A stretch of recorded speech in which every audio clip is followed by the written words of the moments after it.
As you go through your life, do you believe that whatever you do, the odds are always against you?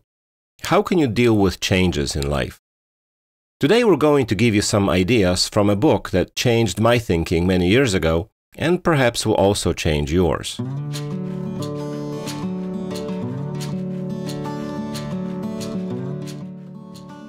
Tony Robbins, the most famous motivational speaker in the world, an incredibly charismatic fellow, author of many books and a few scandals. He has this extraordinary ability to gather inspiring and interesting ideas and turn them into very skillful advice with simple methods of action. Today we're going to give you some ideas inspired by Tony's book, Awaken the Giant Within. A book with an unsightly cover, but with very inspiring content. I hope the publisher considers changing that cover in the newer editions. So, what are the key points of the book? 1. You are the one responsible for the changes in your life. 2. Little things matter. And 3. Ask the right questions. Let's start with changes. When was the last time you thought about doing something differently in your life? A New Year's resolution, a birthday, an anniversary? Or is it more like every Monday or the first day of the month or the perpetual "I'll start tomorrow," right? I assume there's been a lot of it. The question is, have you managed to introduce, implement, and sustain these changes so that you are now a different person thanks to this? If you have succeeded and keep it up consistently, you can stop watching now. There's nothing new here for you. But if you fail regularly, listen to Tony's advice on how you can succeed. First idea: cognitive reframing of thinking. Reframing may sound a little awkward, but it's rhetorical and thinking procedure that is simple and will give you a good understanding of what we're aiming for. Positive decisions should be based on aspirations and positive action, not on deflection and passive criticism. What do I mean by that? No positive action can come from framing your objective like this: I can't eat junk food anymore. I can't constantly sit around in my house. I'd like the back pain to go away. I'd like to have my debts paid off. We often engage in this pattern of thinking unconsciously, like daydreaming on autopilot, wishing for this or that. It arouses a desire, but does not create a recipe for action. So you must reframe your thinking.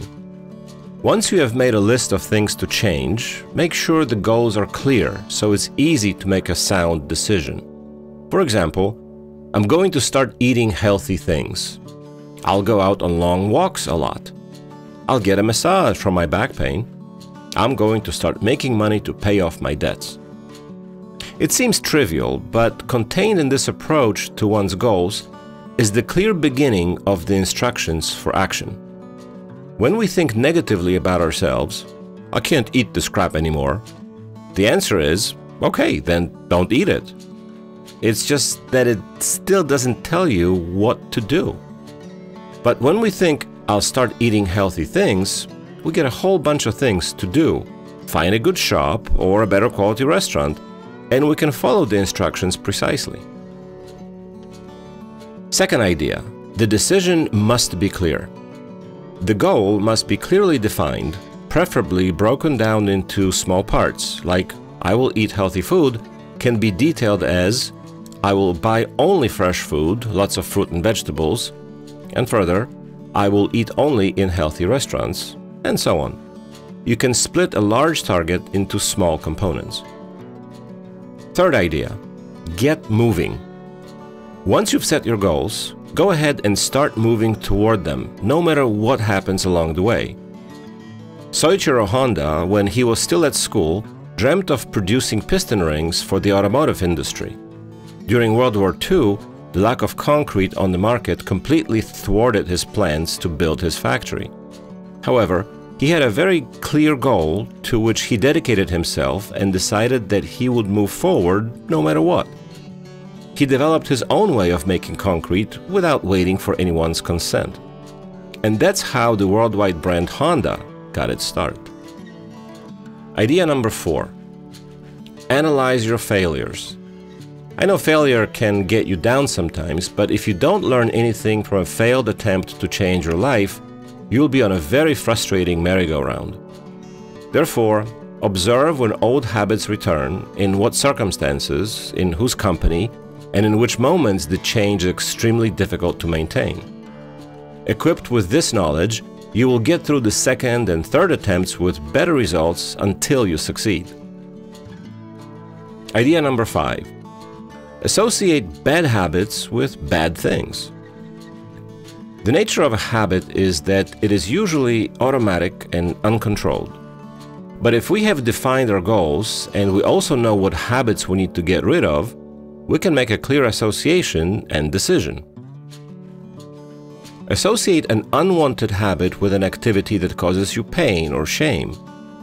For example, every time you reach for a cookie, oblige yourself to say out loud the worst epithet that you were called when you were young. And hold on to that obligation firmly. Every time you reach for a cookie, call yourself out loud the worst name you've ever been called. Even and especially when you have company. You will soon see that when facing such conflict, a cookie versus a very strong resistance to doing something socially uncomfortable will make you think twice about that cookie. That's exactly what we want. Number 6. Associate new, good habits with good things. As you already know, refraining from eating cookies will lead to a situation where you can fit into your old jeans and you will feel sexy again, like in the old days. Change every bad habit into a good one. If not a cookie, because I'll have to humiliate myself again, then maybe some fruit. Fruit is okay, it's much healthier. This flip replaces the pain caused by the lack of cookies with the pleasure of eating fruit. These good habits, when they develop, usually stay with us. Idea 7. Change what you believe in, and you will change too. This is the embodiment of the paradox called the problems of the first world. We often see that relatively wealthy people struggle with depression, unhappiness, failure, and their attitude toward life is pessimistic at best. Other people of the same age earn minimum wage and enjoy every day feeling like they have their whole life ahead of them. Why is that? Because we believe that what happens to us irrevocably defines us. The death of a family member makes us believe that life is meaningless. Being fired makes us believe we can achieve nothing in the professional world.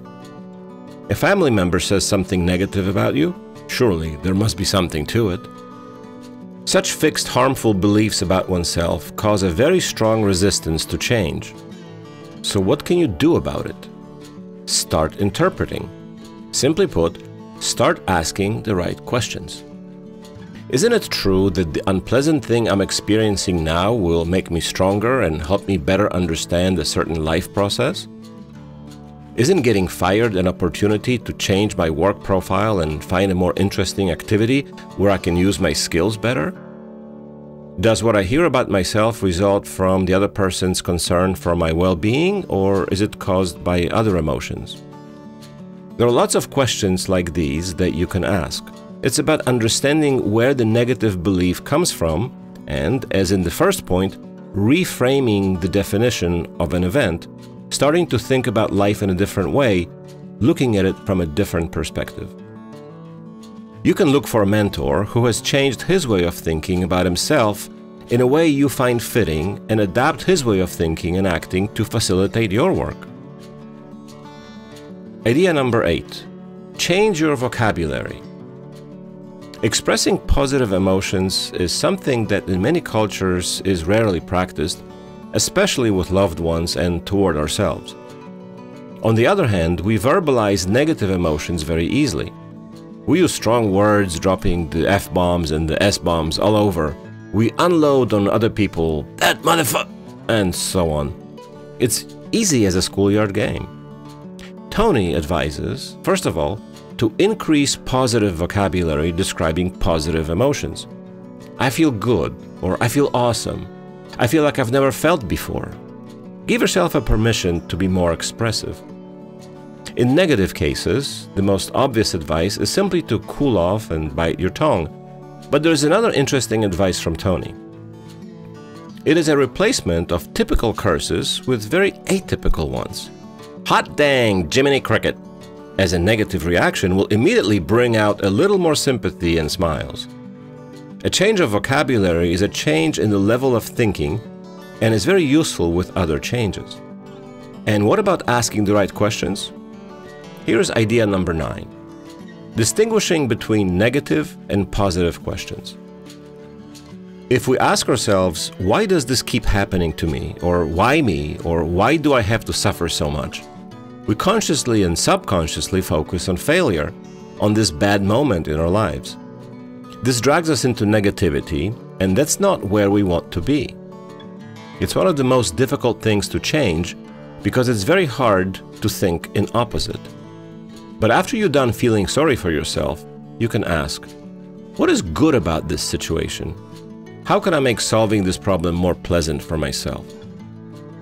This is an immediate reaction to an unpleasant event. Thinking about bad luck in a positive and results-oriented way not only improves our attitude, but also gives us instructions on how to proceed.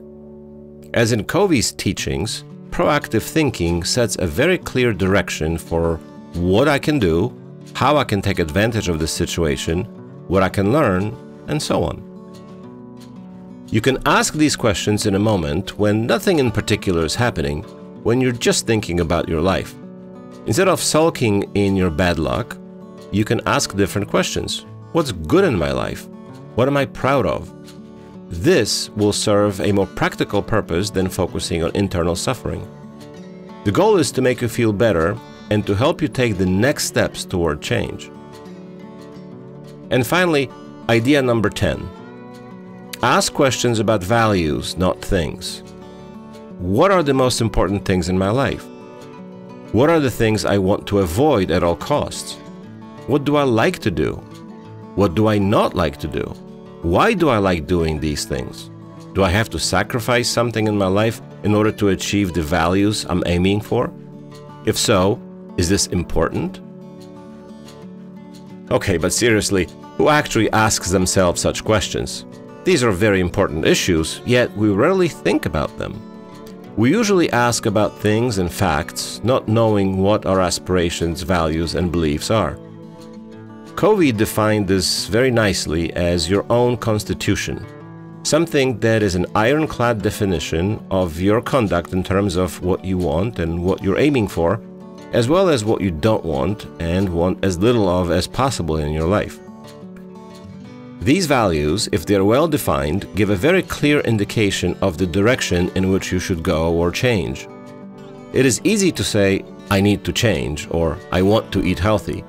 But without asking yourself, why should I do it, and why is this important to me, the impact of this decision will be elusive. Asking the right questions about what we have to sacrifice to implement what we want can make us aware of the limitations we have, be it physical or temporal. Lastly, not a rule, but a very important thought that can be formulated from Cialdini's 6 principles of influence. Proclaim your goals and your life principles publicly and share your progress with others. Why? There is a psychological effect of engagement and consequence. By making public declarations and describing the process, we set ourselves a much higher threshold of withdrawal. It's not so easy then. Thanks to this additional pressure, we can more easily build new habits and fight the old ones. Thanks for your comments, and as always, be extraordinary.